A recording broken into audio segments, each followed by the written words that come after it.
દુધઈ પાસે આવેલ નેશનલ હોટલના સંચાલક અને માલિક ઉસ્માનભાઈની હત્યાનો મુખ્ય આરોપી આખરે દુધઈ પોલીસે પકડી પાડ્યો હતો. ચોક્કસ બાતમીના આધારે છાપો મારી અને મુખ્ય આરોપીને પકડી પાડી ધોરણસરની કાર્યવાહી હાથ ધરી છે. ત્રણેય આરોપીઓ જે હતા તે તમામ પકડાઈ ગયા છે અને તેમને હત્યા કરી હોવાની કબૂલાત પણ કરી.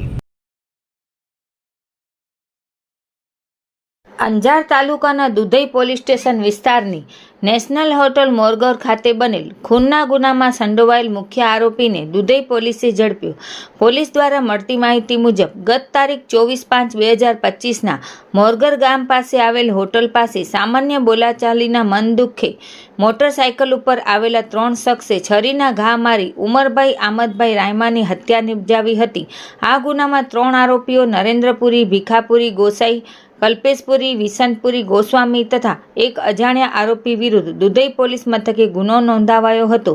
દુધઈ પંથકના ચકચારી પ્રકરણમાં પોલીસે જે તે સમયે એક આરોપી નરેન્દ્રની ધરપકડ કરી હતી અને 25 તારીખે બીજા આરોપી મફાભાઈ ગાદલિયાની ધોરણસર અટક કરી કાયદેસરની કાર્યવાહી કરી હતી. આ ગુનામાં મુખ્ય આરોપી પકડવાનો બાકીમાં હોય જેને પીઆઈ આર વસાવાની ખાનગી બાતમી હકીકત દ્વારા મુખ્ય આરોપી કલ્પેશપુરી, વિસનપુરી ગોસ્વામીની ગત રાત્રે ધોરણસર અટક કરી કાયદેસરની કાર્યવાહી કરવામાં આવી છે.